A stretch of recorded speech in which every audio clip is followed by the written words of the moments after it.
Senhoras e senhores, está no ar mais um Sem Arenga Cast. Hoje temos um convidado super especial, vamos falar sobre liderança. Eita, mas antes eu quero agradecer a Vox2U, que é a maior escola de oratória da América Latina. Você tem 3 unidades. Você tem Caruaru, lá no Agreste. Você tem Casa Forte, onde nós estamos gravando o nosso podcast, na rua Jaime Lóio, 110. E também tem em Boa Viagem, em frente ao Mix Mateus, na rua Faustino Porto. Lembre-se que você não tem medo de falar em público. Você tem medo de falhar em público. Se você trava, boca seca, quando vai enfrentar uma plateia, seus problemas terminaram hoje. Você vai fazer a sua matrícula na Vox2U. Isso, aí você vai dizer, nossa, como é fácil falar em público, como é fácil ler um discurso. Então faça a sua matrícula agora na maior e melhor escola de oratória da América Latina, Vox2U, ok? E falando nisso, eu estou aqui ao lado de um ex-aluno da Vox2U. Olha, que coisa interessante. Tá nervoso? Não, né? Já parou nervoso? Tranquilo. Quando tu chega... Peraí, a gente vai falar... Calma que eu vou explicar primeiro. Falar sobre ex-aluno. Tu era travado, velho? Não. Nunca foi travado assim? Mas eu precisava de ferramentas para melhorar minha oratória. Saber colocar na hora certa, saber como a gente fala, com tranquilidade, com pausa. Com respiração. E aí a Vox me deu esse suporte. Que massa, velho. Bom, gente... É o seguinte, eu tô aqui do lado do Alexandre Santana, vê só o currículo do cara aqui, dá 2 podcasts para falar o currículo dele.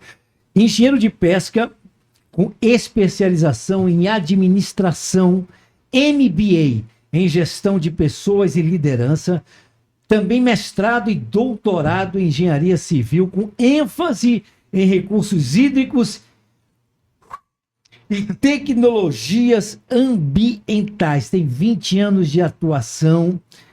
Cara, eu começo o quê? Falando do engenheiro com engenheiro de pesca, eu falo com administrador de gestão e pessoas. Eu falo com quem hoje?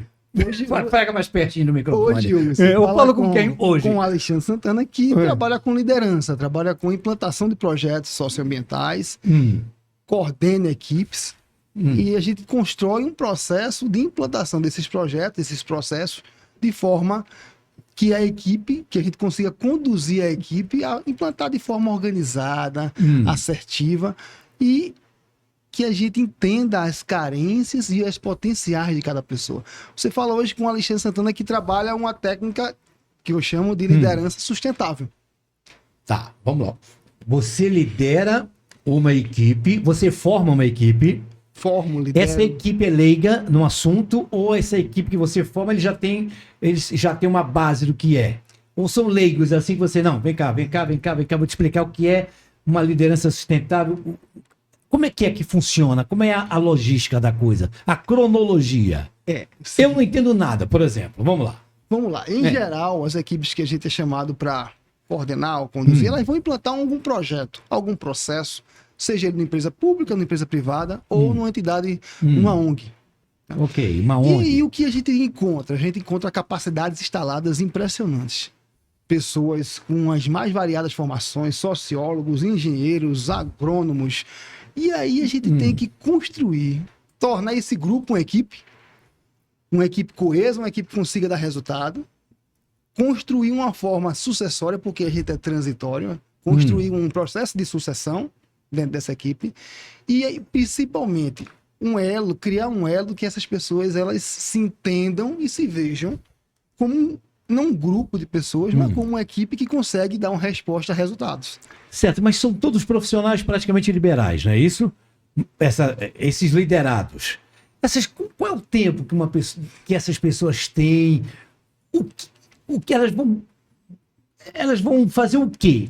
Por exemplo, um veterinário, aí tu lidera ele em que sentido? Você vai cuidar disso aqui. Conta pra gente, para ficar um pouco mais... Para tentar contextualizar, né? Vamos lá. Pensar num projeto de... Hoje eu estou, entre outras coisas, estou coordenando uma entidade social e estou também no governo do estado implantando saneamento rural no estado. Saneamento rural. Isso, saneamento rural. Então tem uma equipe com pessoas inteligentíssimas, engenheiros, sociólogos, e a gente compõe, existe uma liderança acima e liderança para baixo e a questão horizontal. A gente organiza as pessoas para que a gente consiga implantar, vamos dizer, um sistema de saneamento rural, um sistema integrado de saneamento rural, fomentar uma associação, criar uma associação rural que vá administrar e gerir água no meio rural, porque a Compesa só gere água nas áreas urbanas, não sei se você sabe. Rural não. Rural não. Via de regra, rural não. Então nós temos que montar um grupo de uma confederação de associações rurais para que elas possam gerir sua água. Então isso já funciona há mais de 30 anos no Ceará, 4 anos em Pernambuco, a gente vem organizando isso por setor. E para isso a gente precisa que as pessoas entendam o que estão fazendo, a equipe saiba entender que ela vai dialogar. Tem hora que ela vai dialogar com a liderança comunitária, tem hora que ela vai dialogar com o prefeito, tem hora que ela vai dialogar com o secretário de Estado. Então, as pessoas que estão na equipe têm que saber que elas são móveis, que elas têm que ter um entendimento. E todos são líderes, veja bem. Uma liderança comunitária é o quê? Por si só, ela já é uma liderança. Existe um perfil de liderança, um presidente de associação. Tudo bem. Um prefeito, ele já é uma liderança. Um secretário de Estado, ele é uma liderança. Okay. Então, você vai construir um processo onde vai formar uma confederação de associações que você tem que dialogar com prefeitos, com presidente de associação, com secretários de Estado, para formar uma mini empresa que vai gerir, operar a água naquele meio rural. E aí você tem sociólogo, agrônomo, você tem engenheiro civil, e você tem que começar a trabalhar com essas pessoas para que elas tenham segurança de levar o que elas sabem, segurança de não ter medo de errar dentro desse processo, isso é importante. Então a proximidade do líder, de dizer erre pouco, tente, arrisque. Então o erro tem que ser pequeno, mas você tem que ter segurança que você não erra, você não consegue dar grande espaço. Se você tem medo de errar, você também, a coisa anda muito devagar. O seu processo de construção é lento. Sim. Então você tem que dar segurança às pessoas para que ela tenha ela possa errar, ela tenha segurança de errar, mas ela sabe que você vai ter um líder próximo, junto a elas, que vai estar guiando e também aprendendo com elas, porque todos nós temos uma coisa para aprender. Todos nós temos uma coisa a ensinar. É por isso que eu te trouxe aqui, para a gente ter uma aula sobre essa liderança, sobre saneamento rural. Não é? Isso. Esse foi um exemplo do saneamento rural.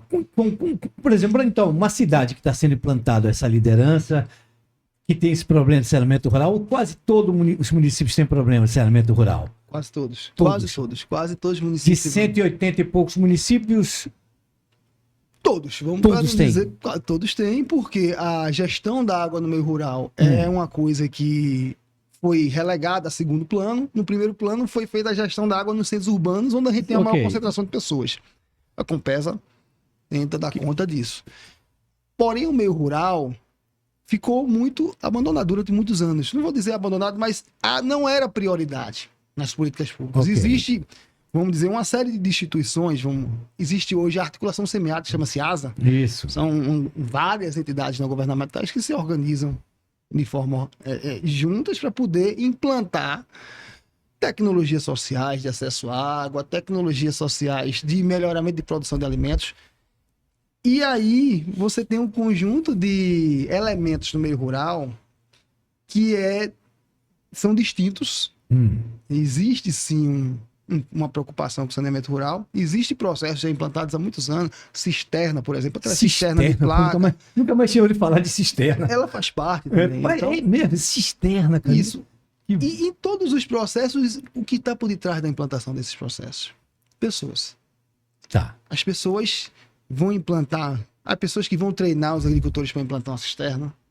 As pessoas que vão treinar uma associação para gerir uma água, aí já estou entrando no outro âmbito. Sim. As pessoas que vão trabalhar dentro de uma empresa para implantar um projeto, seja ele qual for, vamos dizer que não tenha nada a ver com água. Essas pessoas têm que ter uma coesão. Ok, Alexandre, mas tudo bem.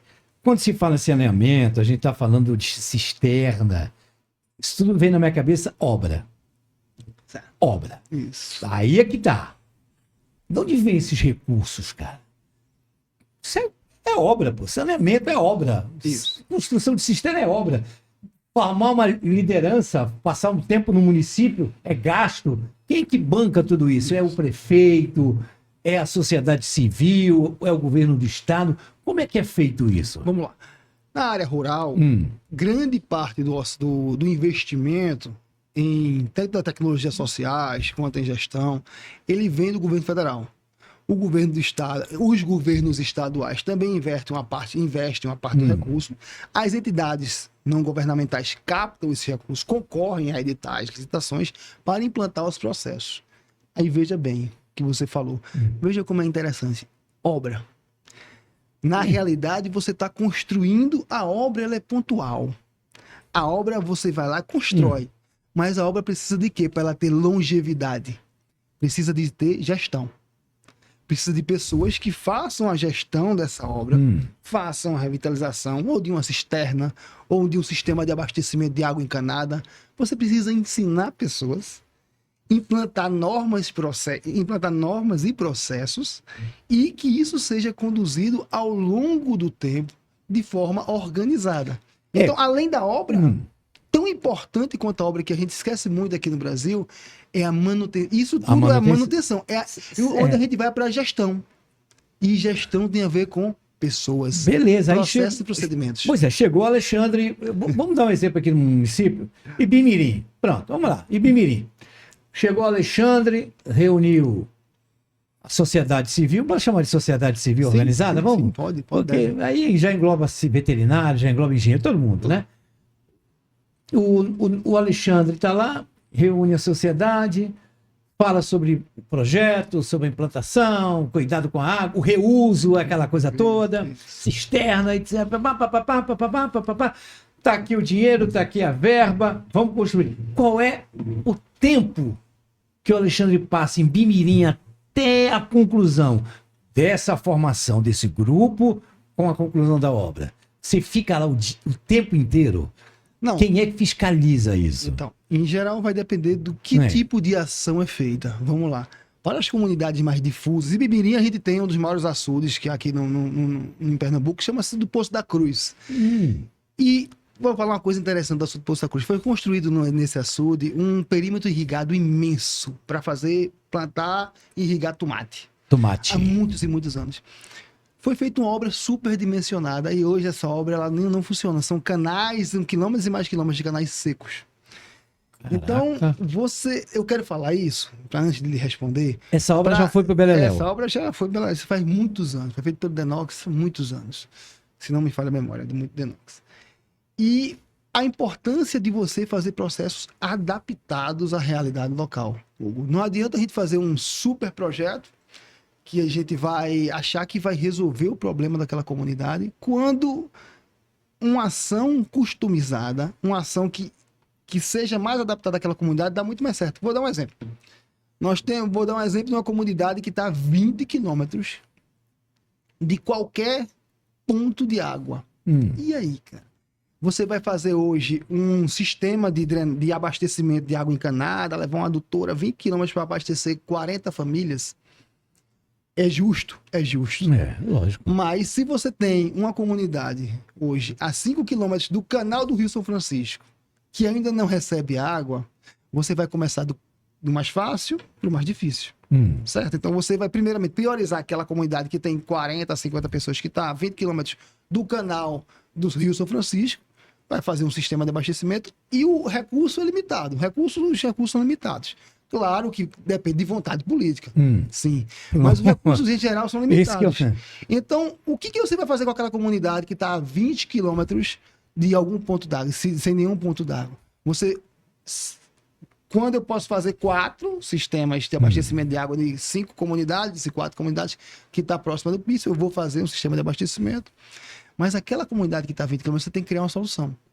Você tem que criar soluções customizadas. Aí entra uma cisterna que capta água do telhado, uma cisterna que a gente chama de cisterna de 16 mil litros. Depois tem outro tipo de cisterna, que é uma cisterna calçadão, que você faz tipo um campinho de futebol de 10 por 20 e aquela base vai captar água para uma cisterna maior de 52 mil litros. Você pode fazer uma outra tecnologia chamada barragem subterrânea. Você Barragem subterrânea? você faz um corte no solo, faz uma trincheira escavada, preenche essa trincheira de uma lona e enche de terra. E quando a água vem, você tem que fazer num local que tenha declividade. Quando a água vem, a água vai bater ali por debaixo do solo e aquela trincheira que ficou no subsolo, ela vai armazenar água onde? No subsolo. E o agricultor vai aproveitar e aquele solo fica úmido. Então ele vai plantar, vai poder fazer um poço. Agora, isso não dá em qualquer lugar. Eu estou falando de soluções customizadas. Então, eu estou dando um exemplo de saneamento rural, de água, mas isso é em qualquer local. Isso se a gente tem, só para fechar a ideia, se a gente tem uma equipe diversa, com muito potencial, você tem que fazer uma solução de liderança para que ela seja coesa e que ela vire uma equipe, não seja um grupo, customizada para aquelas pessoas. Você tem que ter um entendimento de uma liderança próxima, você tem que entender, estar próximo das pessoas, saber qual é o potencial realmente de cada um, em que eu vou encaixar aquela pessoa naquele processo. Então, eu estou dando... saí do exemplo da água e voltei para o exemplo das pessoas, que nós não temos solução única para nada no mundo, nem para a questão de falta d'água, nem para a questão de organização de equipes. As ações que são sustentáveis, que eu tenho de liderança sustentável, elas têm que se adaptar ao processo, às pessoas e ao local onde ela está sendo implantada. Tanto a questão de liderança quanto a questão de implantação de obra. Ô, Alexandre, e essa que eu já ouvi falar, tem a tal da tecnologia da dessinalização. Como é que está esse processo? Dessalinização. Como é até a palavra? Dessalinização. Dessalinização. Olha. Dessalinização. Nossa Senhora. E como é que está isso, cara? Porque dizem que a água... essa água não é boa para consumo. Como é que está essa tecnologia, isso, cara? É uma tecnologia que ela retira o sal da água. Então, nós temos aqui em Pernambuco, por exemplo, nossa região semiárida, que começa ali em Pombos e vai até Araripina, que é mais de 80% do nosso estado, é uma região semiárida, ou seja, característica de pouca chuva, muita evapotranspiração, essa região quente, chuvas concentradas em certo período do ano. Essa região, então vamos cavar poço. A solução, você pensa assim, não tem água, vamos cavar poço e resolver o problema. Não é assim. Não é assim. Poucas regiões no nosso estado, a gente tem o cristalino. A gente tem o solo que é bom, o solo sedimentar que é bom de poço, que dá água boa.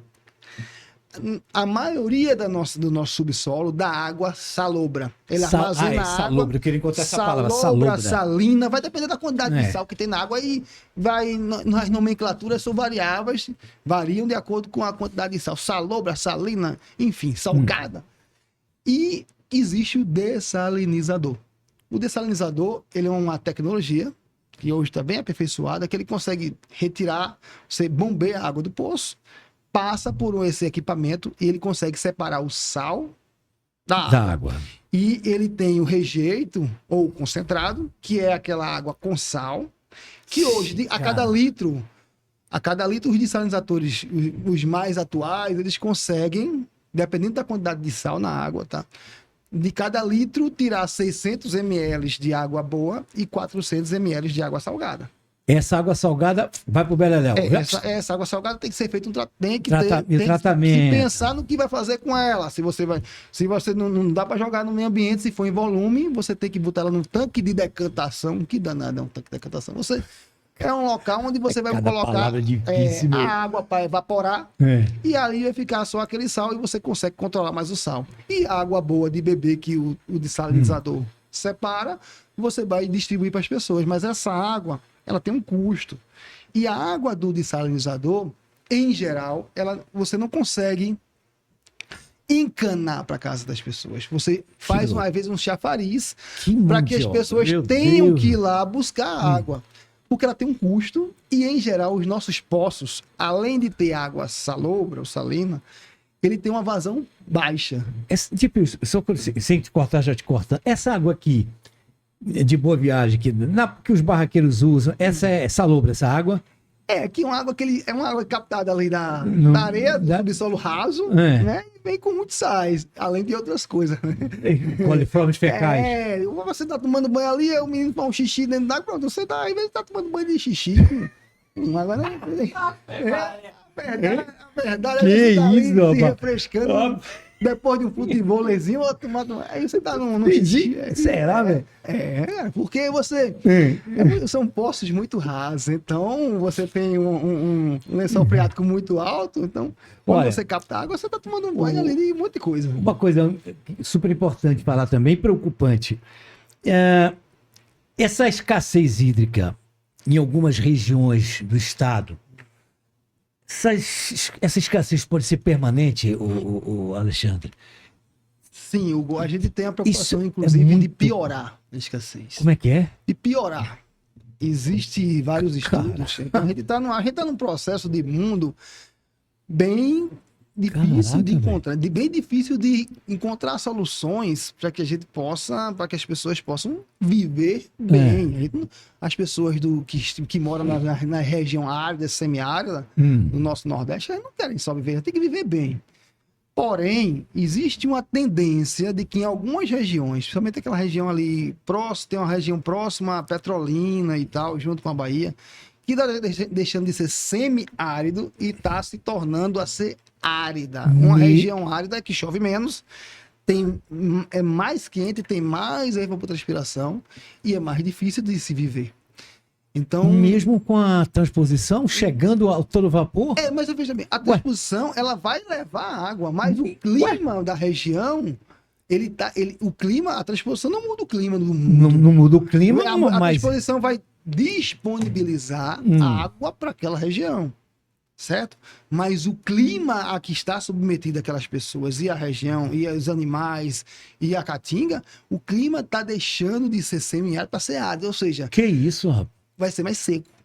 Vai ser, sabe, o semiárido é uma coisa que é meio árido. O árido, ele já vem Então, uma crescente de falta d'água. Então podem ser cidades que podem desaparecer do mapa. Como é que como é que se vai morar numa coisa árida? Isso. Que a gente não está num avanço tecnológico como o deserto do Saara, que tem tecnologia. A gente nós temos tecnologia. Agora a tecnologia ela tem que ser adaptada. A tecnologia tem que haver, eu volto a falar, vontade política. Você conhece para implantar essas tecnologias. Existem tecnologias. Agora é fato, Hugo. Quem é que quer morar num clima árido que não tem água? Então, porque a água natural, a água da chuva, vai haver cada vez menos nessas regiões. Em contrapartida, a gente tem regiões como alguns locais do Agreste Meridional, nossa, aquele perto de Garanhuns, aquela região ali. Cachoeirinha, aquela área toda. Que está chovendo mais. Tá, veja bem, e fica dentro da mesma região que a gente chama de semiárida. Okay. Então nós temos um extremo lá no sertãozão central nosso, ali perto do sertão São Francisco, próximo à Petrolina, que está virando árido, menos chuva, mais transpiração. E, em contrapartida, nós temos na mesma região, no mesmo rural, por isso que eu digo, não existe um rural, são vários rurais, não existe uma solução, são diversas soluções e ela tem que ser adaptada e customizada com a realidade de cada local, tal qual, com a realidade de equipes distintas. Voltei a falar da equipe. Mas vamos lá. Aqui na região do Agreste Meridional, em alguns municípios, está chovendo mais. Porém, contudo, todavia, antes de começar aqui a nossa conversa, você falou que tinha dado uma chuvada em São Paulo. Ontem choveu, deu uma chuvada enorme lá novamente no Rio Grande do Sul, na capital, e inundou algumas áreas que recentemente, no passado, retrasado, tinha dado aquela loucura. Então, o clima no mundo está mudando. Aqui, voltando à região do Agreste Meridional, está chovendo um pouquinho mais, mas chuvas mais concentradas. Em vez de chover ao longo do ano, lembra que vamos estar na época de plantar o milho, 19 de março, o dia de plantar o milho. Mudou. Dia de São José. São José, vamos plantar o milho de São José, 19 de março. Isso mudou. O mundo, a quantidade de chuva, mesmo quando ela, aqui no semiárido, mesmo quando ela tem aumentado o volume anual, ela tem se concentrado em pouco tempo. Então, o volume e a intensidade dessa chuva em pouco tempo, ela causa tantas mortes e tantos tantos problemas quanto uma ausência de chuva. E Tá. nós temos que criar tecnologias, Hugo, que ela consiga se adaptar a essa chuva pontual, intensa, para poder armazenar água. Ô, Alexandre, a gente falou dessas cidades que podem se tornar áridas, Sim. não é isso? Vamos lá. Onde é que a liderança, o líder Alexandre, vai chegar numa cidade dessa, convencer as pessoas a fazer um saneamento rural, se não tem o mínimo água? Como que se faz isso? Como é que chega a tua equipe para liderar uma cidade dessa que chuva, pelo amor de Deus, Que não tem chuva. que não tem chuva? Como é que é isso, cara? A gente tem que, o que a gente tem que trabalhar é de forma que a entender o potencial e a dificuldade de cada local. A gente não vai. O Estado, hoje, eu estou no Estado, na Secretaria de Recursos Hídricos, voltei. Mas, fora isso, a minha vida, eu passei vários, na Secretaria de Agricultura do Estado, entidades não governamentais ligadas à ASA e empresas privadas que trabalham também na área rural, sempre com equipe, pessoas. O que a gente tem que fazer quando chegamos num local desse, primeiramente, é escutar as pessoas. Primeiramente, é escutar o agricultor, a agricultora que está lá, que está vivendo, que consegue, que é um vencedor, uma vencedora, porque eles conseguem, aprenderam a conviver com o semiárido, veja bem, aprenderam a conviver, dão aula para a gente, e como a gente pergunta assim, vem cá, dona Maria, seu Zé, como é que tu tá conseguindo viver tanto tempo, todos esses anos, uma vida toda, num local com pouca água, com pouca chuva? E aí você começa a entender por onde você vai agir. Primeiramente, a escuta. A escuta, quando nós chegamos num local, em qualquer local, ou no semiárido, ou numa empresa privada, primeiramente é entender os potenciais e as limitações do local, das pessoas, entender o que cada um pode fazer e como a gente vai organizar aquilo para agir. Claro que a gente tem um conhecimento de vida, de estudo, de prática, para dizer, olha, aqui esse teu terreno é um terreno permeável que dá para fazer talvez uma barragem subterrânea. Vamos fazer uma sondagem no solo, vamos fazer isso aqui, vamos fazer vamos tentar uma cisterna de enxurrada que você... O que é uma cisterna de enxurrada? É uma cisterna escavada no chão, que a água vem, a área de captação é o solo. Quando a água vem, você bota ela lá no caminho das águas, e aí você pergunta ao agricultor, onde é que a água corre quando chove aqui? Só quem vai saber te falar isso é o dono da terra. Caraca, é o proprietário. Então, quando a gente faz uma analogia com relação à liderança, a gente chega numa empresa privada para implantar um processo. Alexandre, quero te contratar para implantar esse projeto aqui de distribuir equipamentos na zona rural. Primeiramente, tu vai entender quem são as pessoas que estão lá, qual é o potencial de cada um, o que elas conhecem do local e o que elas conhecem deste trabalho para tu aprender com elas. O líder tem que ser um cara que eu li recentemente, ensinável. Não, o líder... Sabe, já ouviu essa expressão? Ensinável? E você tem que ser também um psicólogo, cara. Isso. Porque o cara vai dizer, o cara pode chegar ao agricultor e dizer, o senhor tá falando como? Como é que eu vou fazer isso? Pô, você tem que ter paciência, muita paciência para explicar para as pessoas. Mas bora falar um pouco de sucesso agora? Bora. A cidade modelo hoje, qual é a cidade modelo do estado? Que tu diz assim, pô, Roga, a gente foi lá, implantou, cara, tá muito legal o processo, as pessoas estão motivadas, a liderança. Como é que é? Qual é a cidade que tu pode dizer hoje? Vamos falar de uma região. O estado Pernambuco implantou, tem 2 sistemas de abastecimento, 2 CISAR, que se chama Sistema Integrado de Saneamento Rural. Tem 2 regiões que já estão implantadas já há algum tempo. Vou falar sobre o Pajeú, o Alto Pajeú. Aquela região lá de Afogado da Engazeira e adjacências, né? Uma região bonita, uma região cultural, as pessoas têm pertencimento da sua terra. E o Estado implantou o CISAR, que é, vamos dizer, uma empresa... As pessoas não gostam de chamar assim, mas é fácil para entender. É uma compezinha que atua na área rural. Certo. Mas não é Companhia uma- de saneamento, de água e saneamento. Que... Mas não é a Compesa. Não, eu sei, eu sei. É uma confederação de associações Hum. que eles vão gerir junto com o Estado os seus sistemas de abastecimento que o Estado constrói. O Estado constrói um sistema de abastecimento de água, a Prefeitura constrói, o governo federal constrói. E quem vai gerir, operar aquilo ali é aquela associação ou aquela empresinha que foi montada. É uma associação, tá?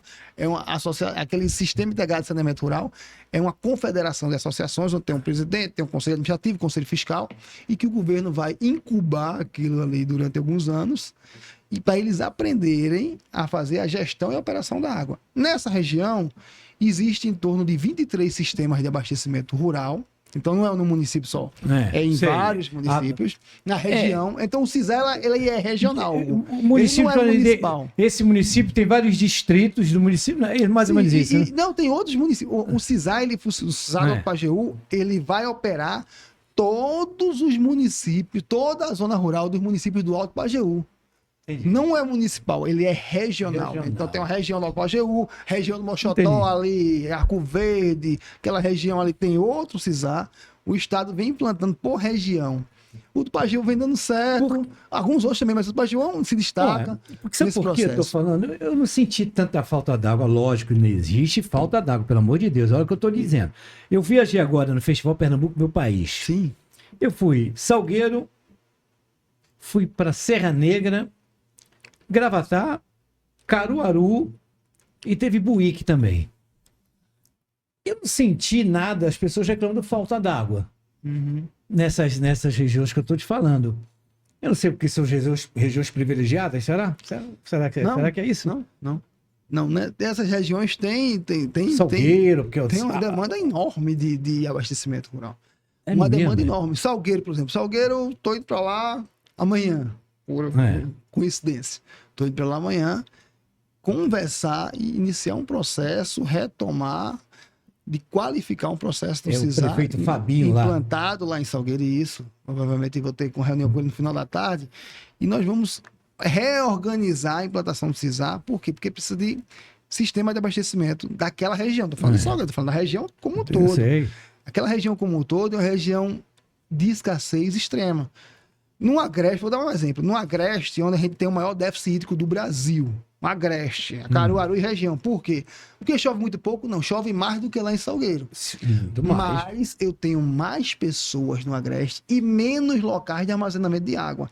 Então, o déficit hídrico, que é a quantidade de água que precisa para a gente distribuir, no Agreste pernambucano, para você ter uma ideia, é uma das piores do Brasil. Agreste? É a relação entre demanda de água e água disponível. A gente tá falando do Agreste? Do Agreste aqui, Caruaru. Taquaritinga, Santa Cruz, Toritama, Caruaru. Ali, Bezerros, essa região aqui do lado.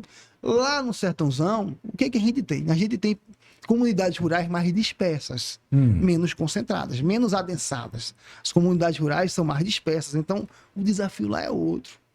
O desafio lá é que as comunidades ficam muito longe de algum local onde você tem uma adutora da Compesa, um canal para fazer uma captação para levar para esse pessoal. E tem outra coisa então, também que a gente tem que falar. Tem uns desvios de água. Né? Isso. Tem uns desvios que a gente sempre, de vez em quando, na própria transposição, agricultor ou fazendeiro que tira o cano, tira para desviar o curso da água. Nós temos um problema sério no estado. Mais para frente, ali no sertão do Araripe, algumas adutoras, a Frane Dormentes, tem uma adutora chamada Frane Dormentes, a qual ela tem pouquíssima água, é uma adutora muito antiga, então precisa ser recuperada, claro, precisa de recuperação. E ao longo desta adutora existem vários furtos de água. Caraca, então, quando você faz uma adutora... água, pô. Você faz uma adutora para... Tem os dois lados da moeda. Mas tem os dois lados da moeda. Quando você faz a adutora para sair daqui desse ponto, chegar naquele município, naquele distrito, naquela comunidade, você faz um cálculo de quanto de pressão, quanto de água tem para chegar lá. Isso. Quando as pessoas vão furtando água ali, furando o cano, a água não chega nem lá no final onde deveria chegar, e e nem nem chega canto nenhum. Vai chegando, às vezes, de forma muito carente. A água vai evaporando no meio. E vai evaporando. E você vai, cada furo que você faz na adutora, você não faz de forma organizada, a adutora vai pingar, então você vai perder água. Você perde água do furo e você perde água de quem está fazendo aquela furo, porque com certeza vai pingar a adutora. Que doideira. Mas o que a gente tem que pensar também, o que a gente fica pensando assim, sabe? Como é que você pode fazer uma adutora? Veja bem, as pessoas estão levando de um município para o outro. Certo? Uma adutora levando de um município para o outro, os grandes municípios, onde tem as grandes concentrações de pessoas. E aquela zona rural, por onde passa, como é que fica o cidadão, a cidadã, que mora naquela comunidade rural de 20 pessoas, que passa uma adutora ali a 200 metros, ele sem água em casa. Sem água. Isso não pode acontecer. Para lavar uma roupa, não tem. Isso foi um foco, por exemplo, da minha pesquisa de doutorado. Que era o planejamento. Como realizar um planejamento hídrico entendendo e focado nas pequenas comunidades. Na menor estratégia de organização pelo IBGE, que chama setor censitário. Então você tem que pensar no macro, que são as bacias hidrográficas. Tem uma bacia hidrográfica do Rio Pajeú, bacia hidrográfica do Rio Brígida. Então e aí um desenho mais macro, mais técnico. E tem um desenho micro que você tem que entender que as pessoas, elas estão nas bacias hidrográficas, mas você tem que ter um olhar, uma lupa para aquelas comunidades rurais que estão ao longo das adutoras que foram projetadas e que não levam em consideração que tem 3 comunidades rurais ali de 20 famílias cada e vai passar uma tubulação a 200 metros, 100 metros, às vezes dentro da comunidade e não distribuir água para essas pessoas. Isso tem que ser levado em consideração no planejamento hídrico. Bom, cara, a gente vai ter agora, já está chegando no final, a gente vai ter agora em Belém do Pará, que é a minha terra, a tal da COP30. A gente está falando de sustentabilidade. Sinceramente, eu não li qual é a programação, qual é o que... Tem alguma coisa sobre a COP30? O que vai ter? É um importante. Essa preocupação com a Amazônia, eu sempre fico com o pé atrás, rapaz. Eu sempre fico com o pé atrás.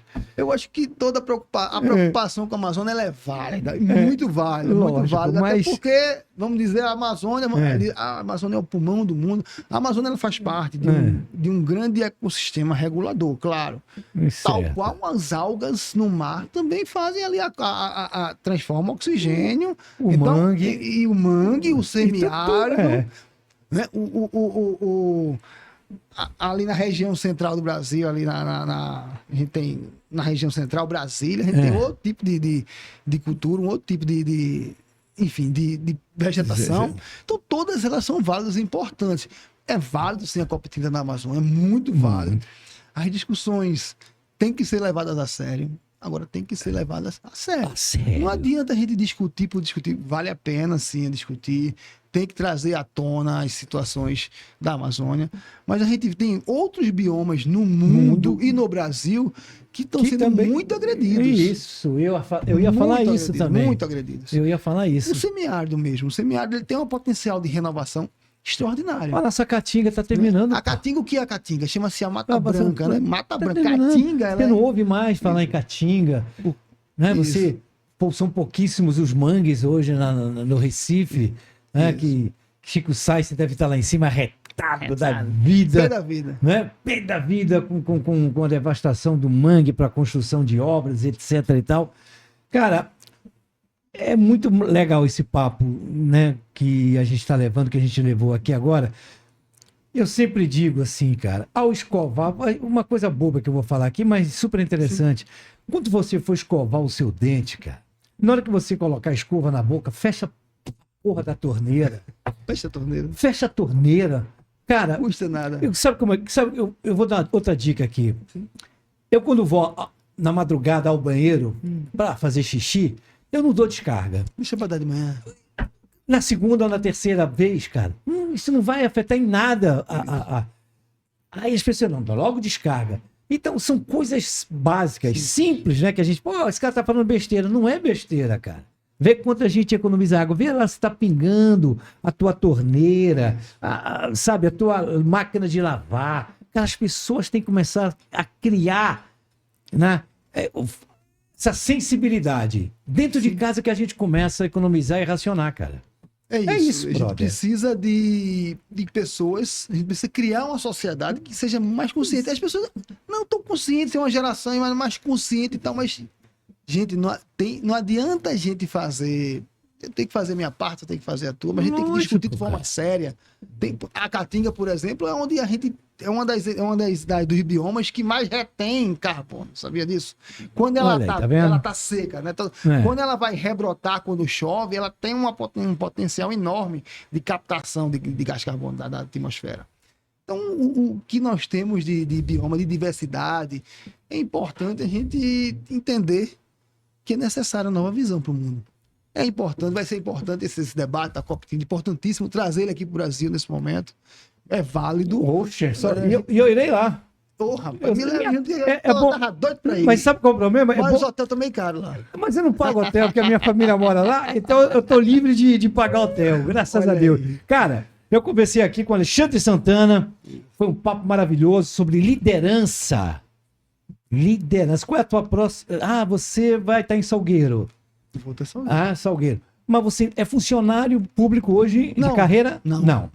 Presta serviço para o Presta governo do serviço pro governo Estado. E para entidades não governamentais Entidades também. não governamentais. E empresas também. Beleza, conversamos aqui com o Alexandre Santana, foi um papo maravilhoso. Conscientização em primeiro lugar. E a gente conversou também sobre liderança. Sustentável. É difícil liderar, né? Liderança sustentável. É difícil liderar, né? Às vezes é. Às vezes é. Puxa vida. E também ex-aluno da Vox U. Com muito prazer. E serei novamente no próximo curso que a Vox vai dar agora. De pós-graduação. Depois. De pós. Valeu, senhoras e senhores. Um abraço. Até o outro próximo episódio. Valeu.